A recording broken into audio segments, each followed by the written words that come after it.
Assalamualaikum warahmatullahi wabarakatuh. Berikut beberapa mu'alaf cerdas yang bahas community Gen Oten yang gak ada angin, gak ada hujan, tapi tak sur kau skip. Masuk. A'udzu billahi minasy syaithanir rajim. Bismillahirrahmanirrahim. Siapa yang menciptakan sholat? Alhamdulillah aku batal dari mu'alaf. Rizky, thank you.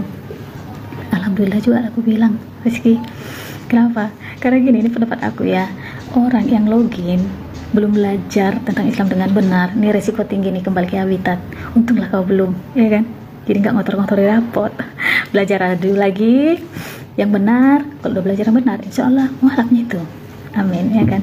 Jadi kalau cerita tentang sholat ini, tentang mu'alaf ini, aku seorang mu'alaf dulunya. Masuk Islam bukan Islam warisan, ya kan? Dan aku itu terlahir dari keluarga Kristen Protestan, garis keras bisa dikatakan, ya kan? Bapakku tuh hangat, kakak abangku tuh aktivis lah dikatakan di gereja itu. Sehingga aku tuh dididik secara keras ini tentang doktrin, tentang ketuhanan Tritunggal ini. Jadi dulu Tuhanku Yesus, Allah, Bapa, Anak, dan Roh Kudus itu tidak bisa ini digantikan dengan apapun, kan seperti itu. Belajarlah Al-Quran, belajar Alkitab, Al-Quran, Alkitab, dan finally dah inilah dia, tiada Tuhan selain Allah, satu-satunya Allah yang benar-benar satu gitu, yang benar-benar Esa itu tidak dicampur-campur, ya kan, tidak berproses-proses. Nah itu dia, karena yang beragama ini kan soal bertuhan dan berteman. Yang paling hakiki itu bertuhan. Jadi kalau sholat duluan kita pelajarin tuh bingung jadinya, ya kan? Aku justru sholat belakangan ku pelajari, yang hakiki dulu yang ku pelajari di awal, ya kan? Jadi soal sholat ini siapa yang menciptakan? Tuhan Allah.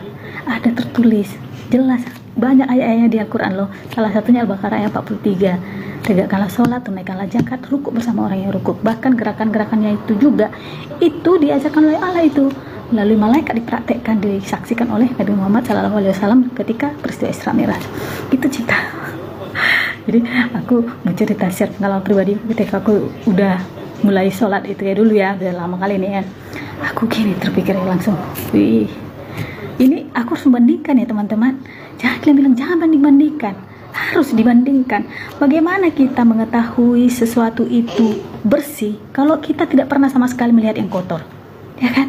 Bagaimana kita melihat sesuatu yang positif bisa kita pastikan itu positif kalau kita tidak mengerti apa yang negatif? Itulah itu pendeknya, masuk kan?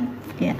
Jadi harus bandingkan. Jadi ketika aku tuh dulu awal-awal sholat, yang pertama kali dulu nih, wow, bedanya kan gitu ya. Jadi se-fashion-fashionnya, se-seksi-seksinya wanita muslimah ketika ingin sholat. Ini sholat ini kan ibadah kita, pertemuan kita dengan Tuhan Allah kita. Beda dengan berdoa ataupun zikir. Kalau berdoa kapan dan dimanapun, dengan kondisi apapun bisa kita lakukan 24 jam. Tapi ibadah yang wajib ini kita punya persiapan, punya rukun gitulah. Ada aturannya kan seperti itu. Jadi harus ditinggalkan, harus ditanggalkan hal-hal yang melekat pada diri kita ini gitu. Ya, keseksian kita, kefashionan kita tuh tinggalkan gitu. Kita kan ini mau ketemuan ini dengan Tuhan Allah pencipta kita, ya kan, yang maha besar itu gitulah ya. Jadi kalau dulu kita nggak bisa bedakan pakaian kita ya boleh sama aja, seperti kita mau nge-mall, mau nonton konser, mau ke kantor, mau kemana pun ya sama aja modelannya begitu loh, ya kan. Itu tuh, mohon maaf ya kan. Kemudian yang kedua, gerakan sholat ini cinta, ya kan. Begitu kita menunjukkan respect kita kepada Tuhan Allah itu, dari mulai kita berdiri, ruku, sujud, kita rendahkan diri kita karena kita memang sangat kecil di hadapan Allah itu, karena Allah itu maha besar kan, seperti itu.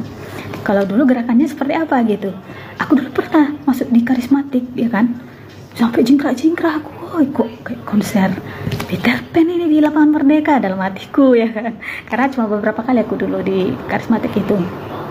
Gitulah ya kan. Ya udah, itulah dulu yang kedua ya. Kemudian yang ketiga, ternyata gerakan-gerakan sholat ini sangat baik, sangat bermanfaat untuk kesehatan tubuh ya kan. Ketika ruku itu sejajar punggung kita itu, orang-orang di sana pasti udah tahu itu. Ketika sujud bagaimana darah kita itu ya kan, sirkulasinya seperti itu. Banyaklah dia nanti menuju otak kita. Pokoknya best lah. Thank you. Katanya mohon dijawab ini. Gak bisa ku jawab ini. Kak pengen nanya dikit, pada saat Tuhan Yesus itu mati selama 3 hari, lalu siapakah yang menggantikan Tuhan? Emangnya Tuhan pakai sip ya? Kadang-kadang. Jadi kalau menurut keyakinan non-Kristen kan, aku gak punya hak sebenarnya nih. Ketika dia mati, kemanusiaannya yang mati, rohnya naik ke Allah Bapa di surga. Naik ke Allah Bapa di surga. Terus Tuhan jadi 3 kan gitu kan pemahaman kita kan. Duduk di sisi kanan Allah Bapa katanya. Berarti Tuhan ada 2 di situ. Ada di sebelah sini, ada di sebelah sini gitu. Kalau kita memahami secara logika memang gak masuk akal ketuhanan aku yang dulu. Tapi mau kayak mana lagi, itu keyakinan mereka Abdul. Makanya kita berdebat terus di ruang debat. Itu yang gak bisa dijawab orang Kristen. Karena Yesus gak pernah menjadikan dirinya Tuhan. Yang menjadikan dia Tuhan manusia. Waalaikumsalam warahmatullahi wabarakatuh. Sebenarnya ini udah berkali-kali Bang Faruk sampaikan ya saudara-saudaraku, bahwasanya semua ini wallahi bukan Bang Faruk yang memulai, akan tetapi mereka lah yang memulai. Dan berkali-kali pula Bang Faruk menyampaikan, jika kalian tak percaya, kalian bisa melihat profil Bang Faruk dan lihat viti-viti di awal-awal Bang Faruk terjun di dunia TikTok ini. Apakah Bang Faruk membahas agama mereka? Mereka datang menawarkan agama Kristen kepada saya, menebarkan fitnah terhadap Islam di viti-viti saya dan di saat Bang Faruk live. Bahkan di saat mereka mengetahui bahwasanya Bang Faruk ini seorang mu'alaf, mereka semakin gencar memfitnah agama Islam dengan berbagai macam tuduhan terhadap Allah, nabinya, hingga tafsir terhadap Al-Quran pun tak lepas dari fitnah mereka yang brutal. Mereka melakukan semua itu mungkin karena mereka menganggap Bang Faruk ini seorang mu'alaf yang gak tahu apa-apa tentang Islam. Atau mereka menganggap bahwasanya Bang Faruk meninggalkan Kristen karena didasari oleh kebodohan. Dan jika kalian tak percaya dengan pernyataan dari Bang Faruk memberikan tantangan kepada kalian. Berikan satu orang mu'alaf di dunia TikTok ini yang luput dari serangan mereka. Dengan semua serangan fitnah yang mereka tebar kepada Bang Faruk terhadap Islam, Bang Faruk tak pernah meminta tolong kepada saudara-saudara Bang Faruk yang Islam. Bang Faruk berupaya untuk mengcounter semua fitnah itu dengan sendirian. Dan setelah mempelajari Islam, Bang Faruk pun paham bahwasanya Bang Faruk tidak akan mampu memberikan petunjuk kepada orang buta, tuli, dan juga bisu.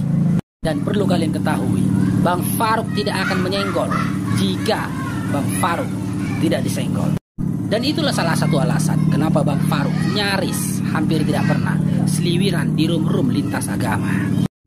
Ya, biarlah, hanya Allah yang tahu semua serangan yang mereka tujukan kepada saya, dan betapa diri ini berupaya bertahan tanpa harus menyerang atas semua fitnah yang mereka lontarkan terhadap Islam kepada Bang Faruk.